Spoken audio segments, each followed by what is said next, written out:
Bom dia, meus amigos, queridos irmãos e irmãs. Hoje a nossa reflexão vai trilhar um caminho um pouquinho diferente.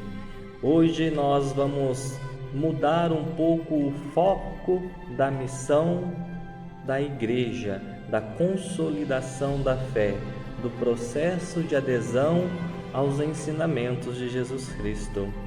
A liturgia de hoje vai nos falar de um dos momentos, talvez um dos mais cruciais dentro da história da igreja, que é o processo de conversão de Saulo, que a gente conhece como Paulo, um dos grandes missionários que levaram a palavra de Deus aos gentios, pagãos, aqueles que não tinham essa experiência com o Cristo ressuscitado.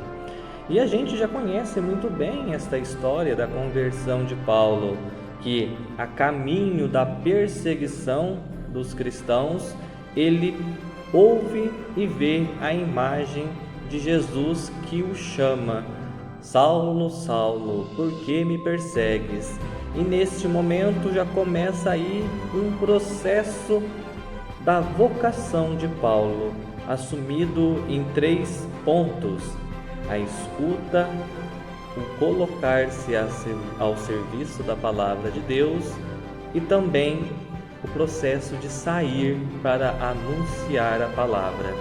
E nesse processo de conversão que muitas vezes a igreja nos chama, é preciso que a gente abandone algumas convicções, alguns projetos, como Paulo abandonou, para fazer a real experiência deste mandamento, desta força da igreja, desta força da palavra que move a nossa caminhada.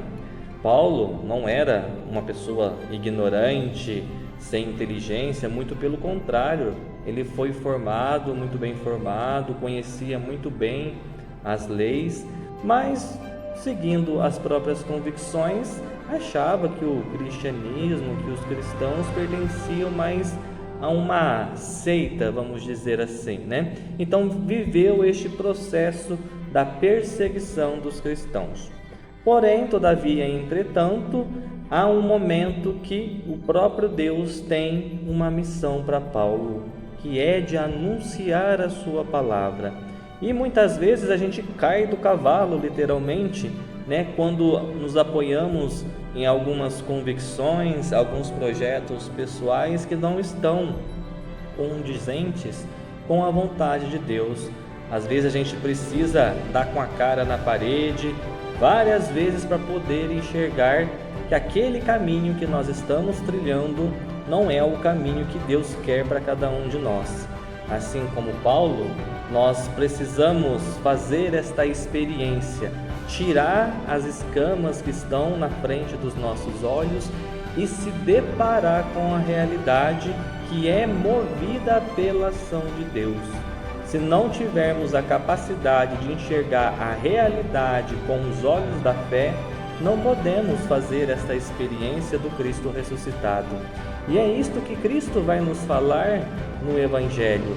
Quem de fato quiser fazer esta comunhão verdadeira com Deus, é preciso que venha até mim, que prove da minha carne, que beba do meu sangue, que é verdadeira comida e verdadeira bebida. É preciso estar em comunhão com Cristo. É preciso fazer um processo de adesão particular na fé, onde nós mesmos iremos experimentar esta graça salvífica de Deus e a partir daí poder dar o nosso testemunho de cristãos. Todavia, não é assim um processo tão fácil, porque nós vivemos motivados pelas paixões do mundo e é preciso deixar aquela comida sem substância, aquela papinha que Paulo vai falar mais para frente, para poder ter uma coisa mais substanciosa, para ter uma coisa mais cheia de amor, de pureza, de confiança. Somente aquele que ouve, confia e faz a experiência da palavra de Deus é que terá a condição de abandonar as incertezas da vida e seguir o caminho da salvação eterna.